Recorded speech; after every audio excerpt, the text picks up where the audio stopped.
Ya, Pondok Pesantren Al Zaitun masih terus menjadi sorotan publik usai viralnya pernyataan-pernyataan sang pimpinan Ponpes Panji Gumilang yang kontroversial. Yang terbaru, Pemprov Jawa Barat membentuk tim investigasi terkait sejumlah penyimpangan yang terjadi di ponpes terbesar di Asia Tenggara ini. Tim investigasi juga akan segera mengundang pimpinan Al Zaitun Panji Gumilang untuk menggali fakta terkait dugaan ajaran sesat. Lalu seperti apa perkembangannya, kita akan membahasnya bersama Ketua Majelis Ulama Indonesia bidang fatwa, Profesor Asrorun Niam, yang sudah bergabung bersama kami melalui sambungan Zoom. Lalu ada alumni Al Zaitun, Mas Muhammad Ihsan, yang berada bersama kami di studio. Selamat sore, Bapak-bapak, saya nyebutnya mungkin. Selamat sore. Selamat sore, Mas Niam. Ya, selamat sore, Mas. Akhirnya terdengar suaranya. Sehat, Mas? Alhamdulillah. Alhamdulillah. Sehat.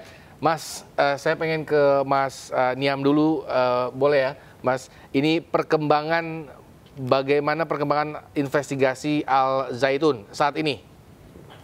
Ya, terima kasih. Hari ini tim pengkajian dari Majelis Ulama Indonesia sedang berada di Indramayu di Jawa Barat untuk kepentingan proses klarifikasi dan juga validasi atas berbagai informasi yang muncul di masyarakat ya.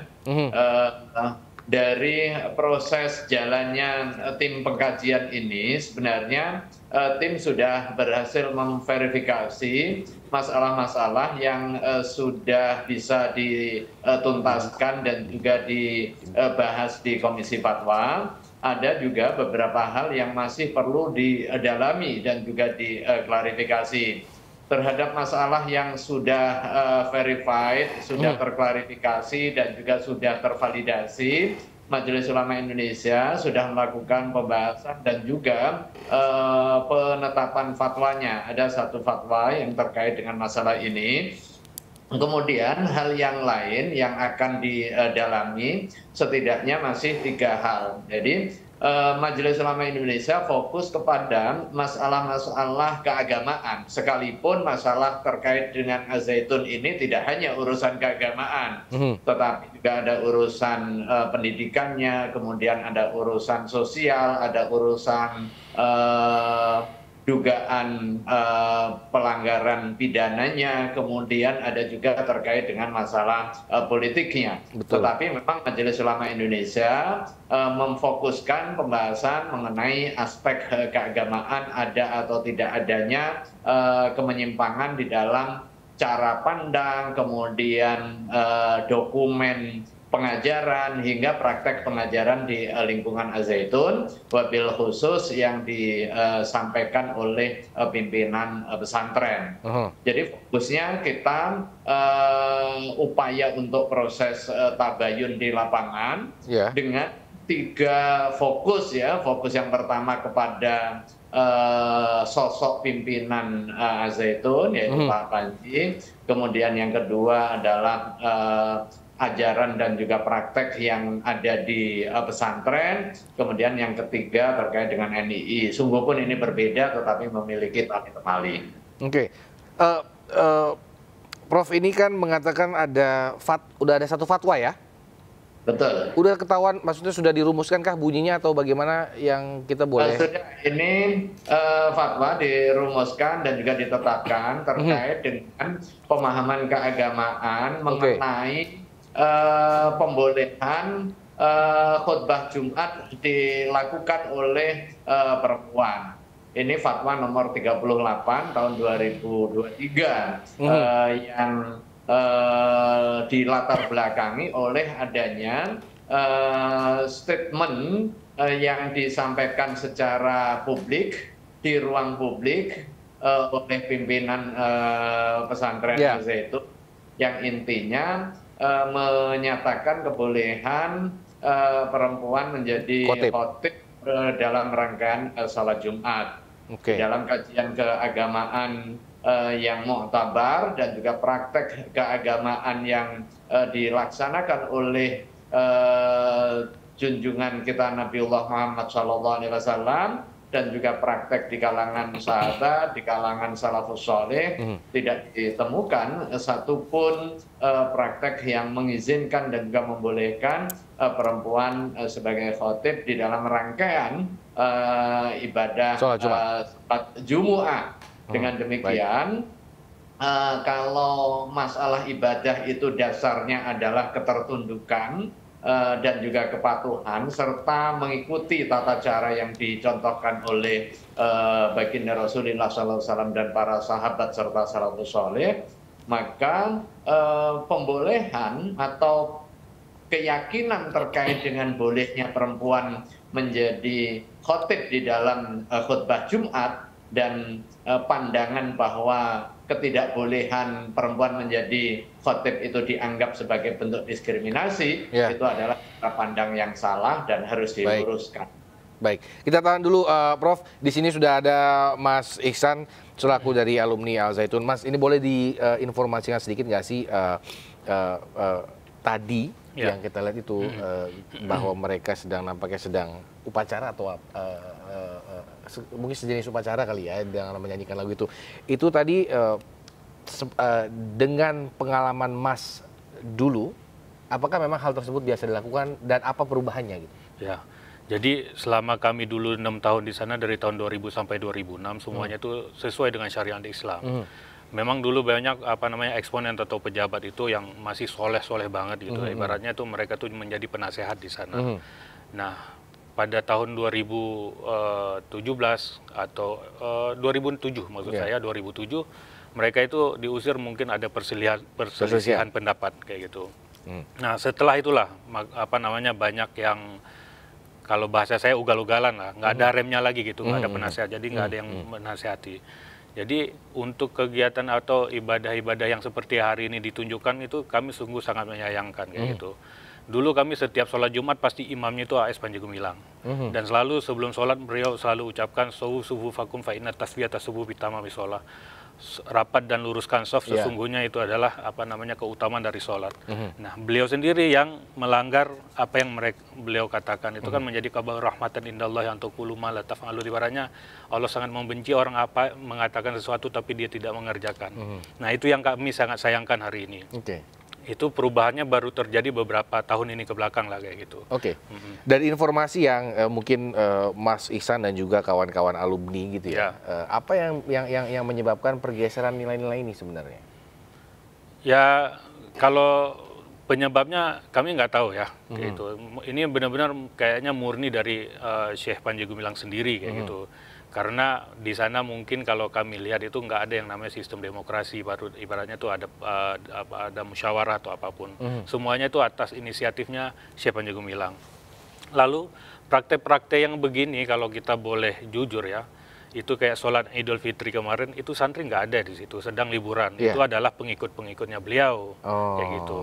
Terus kalau kita kaitkan kemarin pendemo yang kita lihat yang dihadang oleh 10.000 yang katanya jumlahnya 10.000, itu juga bukan santri, itu orang yang entah dari mana datang ke situ dikumpulkan. Jadi santri Mahat Al Zaitun adalah pihak yang terpisah dari apa yang dituduhkan selama ini. Jadi kami ini alumni ini adalah pihak yang paling berdampak dari apa yang terjadi hari ini. Jadi kalau pihaknya Mahat Al Zaitun itu atau pengurusnya atau Syekh Panji Gumilang dengan pengikutnya, orang-orang di dalam Al Zaitun itu kan homogen, ibaratnya mereka satu informasi.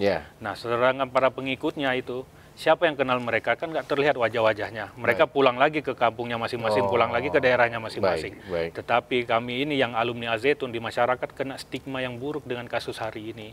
Karena kami itu mencantumkan diri kami sebagai lulusan Mahat Al Zaitun, gitu. Sedangkan kami tidak menjalankan apa yang selama ini dituduhkan. Apalagi satu lagi nih, saya perlu klarifikasi betul karena saya udah meng-cross check orang yang mengangkat fitnah ini, yaitu tentang Al Zaitun, santri Al Zaitun diperbolehkan zina jika membayar 2 juta. Itu fitnah yang sangat kejam. Saya berani menantang orang yang mengangkat isu ini, bawa satu aja santri dari sekian puluh ribu santri yang menyetujui isu ini. Saya tantang betul. Baik. Tahan dulu. Prof masih di sana, Prof? Prof, ini MUI bagaimana sampai saat ini perkembangannya? Karena memang informasi yang terakhir bahwa agak alot nih bahwa MUI tidak diizinkan masuk ke dalam lingkungan Ponpes. Terlebih juga apakah ada para santri yang ditanyakan terkait dengan kebenaran informasi yang beredar? Ya, terima kasih. Kita sudah turun ya, ada beberapa tim yang diturunkan untuk kepentingan investigasi ini. Secara formal kami bersurat untuk kepentingan silaturahim dan juga klarifikasi. Dan atas surat permohonan itu kami juga sudah memperoleh jawabannya yang intinya hingga tahun 2023 tidak bisa menerima. Kemudian setelah 2023 dipertimbangkan untuk penerimaan. Akan tetapi di tim yang lain ini sudah berhasil masuk dan menemui yang bersangkutan, bahkan bisa ketemu juga dengan beberapa pendidik ya, satunya dosen di perguruan tingginya. Ada beberapa informasi yang sangat penting yang diperoleh oleh tim untuk kepentingan kajian kami. Dan hari ini kembali turun untuk bertemu dengan stakeholders, dengan masyarakat sekitar, kemudian dengan Bupati, dengan Kapolres untuk mengklarifikasi hal-hal yang diketahui mengenai keberadaan pesantren dan juga keberadaan pimpinan pondok pesantren. Karena prinsipnya kalau kita fokus kepada aspek pesantrennya, itu kan ada beberapa hal yang menjadi rukunnya pesantren. Yang pertama ada santrinya. Nah, Mas Ihsan ini menjadi informan penting saya kira, menjadi lingkungan strategis di dalam kajian kita terkait dengan aspek pesantrennya. Di samping ada santrinya dan bagaimana dinamikanya, kemudian ada pengasuhnya.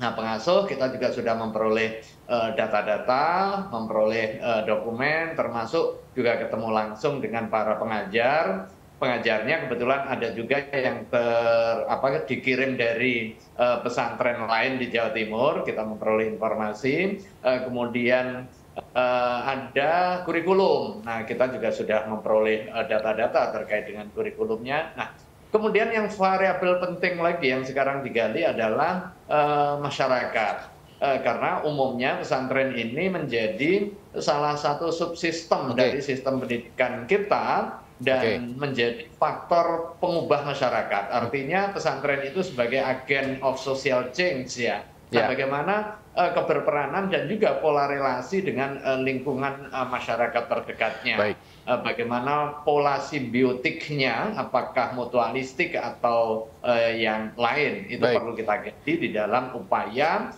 penemuan fakta-fakta sebelum kita menetapkan sebuah keputusan akhir. Baik, Prof, ini kan masih berarti Panji Gumilang sendiri belum dipanggil ya? Kita sudah minta bertemu secara formal, tetapi ada surat jawaban yang belum memungkinkan. Tetapi dengan sumber lain yang kita juga kirim, yang kita koordinasikan, itu sudah bertemu dengan yang bersangkutan, sudah diskusi, ada pendalaman, dan itu nanti menjadi bagian tak terpisahkan dari hasil penelitian ini. Baik, Prof, tapi ini bagaimana menginvestigasi Panji Gumilang agar objektif hasil temuannya? Ya, kan ada kalanya orang menyampaikan sesuatu, kemudian dia bisa diklarifikasi. Ada kala dan kemudian dia mengaku apa yang sudah disampaikan dan punya argumen-argumen mengapa statement atau pandangan itu disampaikan. Kira ini menjadi ruang untuk diskusi. bisa jadi itu masalah-masalah yang bersifat furu'iyah yang memiliki argumen atau cara pandang tafsir keagamaan. Tetapi ada kalanya yang bersangkutan menghindar dan tidak mau bertemu. Nah, kalau tidak mau bertemu, bukan berarti ini selesai. Kita akan mengumpulkan apa yang disebut sebagai korinah-korinah, penanda-penanda, penguat-penguat, burhan atau barohin, bukti-bukti yang menguatkan. Nah, setelah proses validasi, proses klarifikasi, kemudian proses pencarian informasi yang utuh mengenai statement, mengenai pandangan keagamaan, mengenai ajaran yang disampaikan di ruang publik, maka kita kemudian menimbangnya dengan perspektif keagamaan yang sudah dirumuskan oleh Majelis Ulama Indonesia. Seluruh tim peneliti dan juga pengkaji dibekali tools pertanyaan penelitian yang didasarkan kepada standar operating procedure. Sebelumnya Majelis Ulama Indonesia sudah menetapkan kriteria aliran sesatnya, jadi sangat terukur. Kemudian bagaimana mekanisme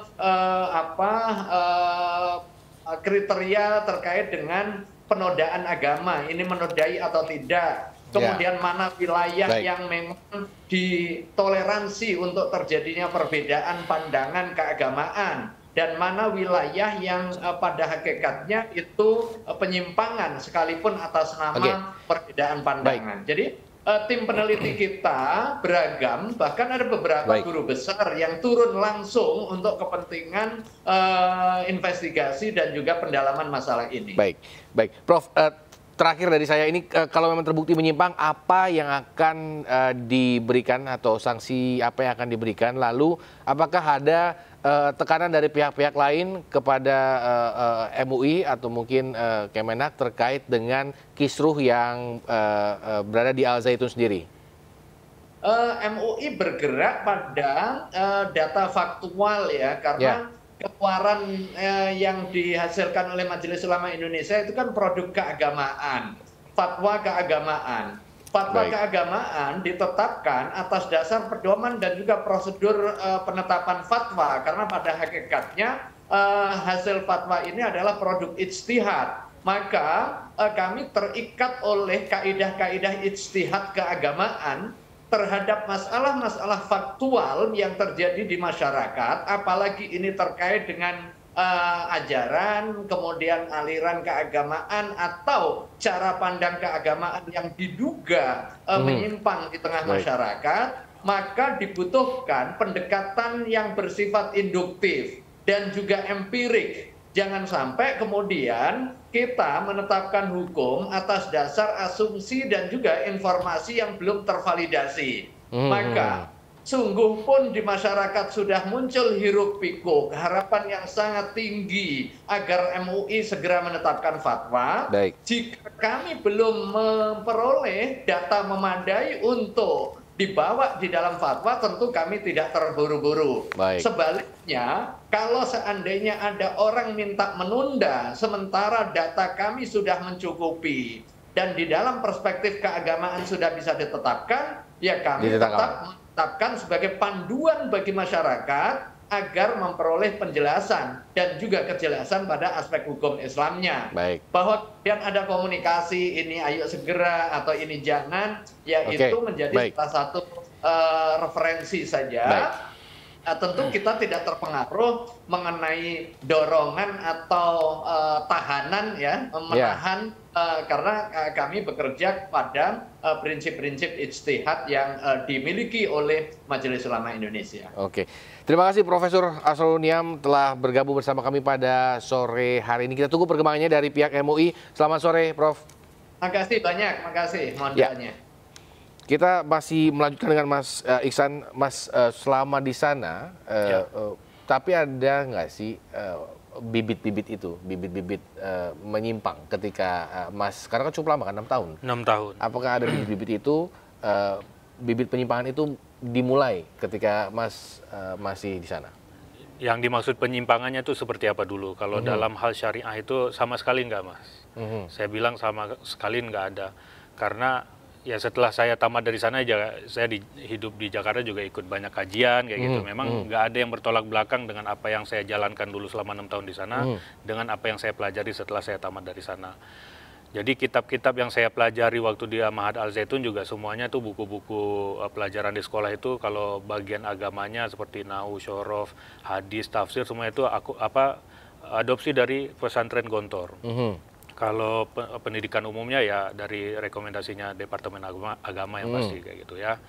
Jadi nggak ada memang terlihat yang beda atau yang menyimpang atau mengarah ke sana kayak gitu. Terus kami juga hidup di sana normal, prinsipnya bastotan fil ilmi wal jismi, ibaratnya tuh untuk yang artinya pikiran dan akal semuanya sehat, badan juga sehat. Kami disiapkan sarana olahraga, semuanya olahraga seni, seni, semuanya fasilitas lengkap di sana dan kami bisa ikut apapun itu.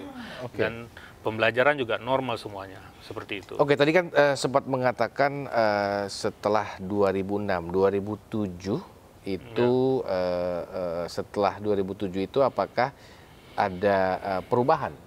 Ketika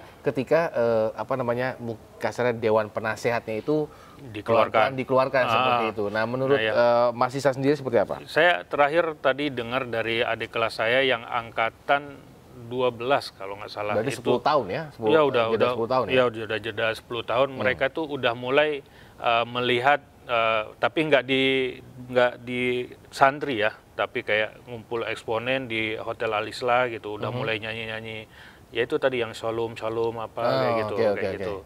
Nah iya begitu. Jadi sebenarnya itu nggak diaplikasikan ke santri, enggak kayak gitu. Jadi santri ini cuma dijadikan buat tameng, kayak gitu, sembunyi di balik nama santri atau pesantren begitulah kira-kira. Karena dalam hal apapun kami itu tidak terlibat kayak gitu. Walaupun terakhir ya udah mulai nggak benar atau udah di luar akidah kalau menurut saya. Tadinya saya masih merasa, kami alumni itu ngerasa ini masih khilafiyah lah, sifatnya masih perdebatan. Tapi ketika kami melihat khotib di sana, adik-adik kami mengatakan di khutbahnya bahwa qala Rasulullah fil Qur'anil Karim, yang artinya Al-Quran itu adalah perkataannya Nabi Muhammad. Nah itu keliru dan itu udah menyinggung tentang akidah, kami udah nggak bisa, ibaratnya ini udah nggak benar nih, kayak gitu Mas. Jadi hari ini artinya santri juga udah dilibatkan berarti kayak gitu. Oke, dan ini tadi yang mengatakan bahwa kegiatan misalkan tadi yang di hotel seperti itu memang melibatkan santri atau tidak? Nggak ada santri di situ. Kalaupun ada santri itu mungkin mereka itu yang bagian bandnya kayak gitu, karena di sana ada klub tertentu, band, keroncong atau kayak gitu, yang di situ memang ada santrinya. Tapi untuk melibatkan santri secara masif semuanya harus ikut ya. Jadi saya rasa tidak disebarkan di dalam lingkungan santri dan diwajibkan kepada kasarnya mungkin 3.000 atau 10.000 santri yang berada di dalam pesantren itu seperti itu. Jadi makanya oleh karena itu dari dulu sampai hari ini Ma'had Al Zaitun itu diselidikin bagaimanapun nggak akan ketemu karena memang di sana itu normal kayak gitu. Justru kalau harusnya itu yang dikejar itu waktu kemarin seperti acara yang masa datang 10.000 itu yang di dalam itu, nah orang itu pulang kemana itu harusnya yang dikejar. Gitu, bukan di santrinya, nggak ada urusan kita semuanya. Tapi ya betul. Tapi kan takutnya kan yang dicari kan ajaran, karena ketika ajaran itu terlebih masih kecil-kecil semua ya, santri hitungannya. Ketika ajarannya salah diajarkan selama bertahun-tahun, itu akan jadi kebenarran bagi santri tersebut. Betul. Itu yang memang harus dicari. Tapi terkait dengan tadi sholat Jumat itu dulu nggak ada. Jadi waktu dulu khotib Jumat, saya pernah jadi khotib itu, saya harus melewati setidaknya 2 orang yang satu eksponen, artinya materi khutbah saya itu harus melewati diseleksi dulu. Proposal dulu seperti proposal itu. Dulu kayak gitu, materi saya itu udah sesuai syariat atau belum, ibaratnya referensi ayat atau hadisnya itu udah benar atau belum, kayak gitu. Setelah lolos dari situ, saya harus menghadap ke Dewan Guru untuk dites cara bacanya udah benar apa belum, dari tajwidnya, macam-macamnya lah kayak gitu. Tajwidnya benar apa belum gitu, atau makharojal hurufnya kayak gitu. Terkait dengan kayanya Zaitun ini dengan yang simpang siur lah ya, yang berita-berita informasi yang liar di luar terkait dengan hartanya yang banyak. Mas melihatnya apakah memang dari dulu memang Zaitun ini memang agak eksklusif sebenarnya? Apakah seperti itu atau bagaimana?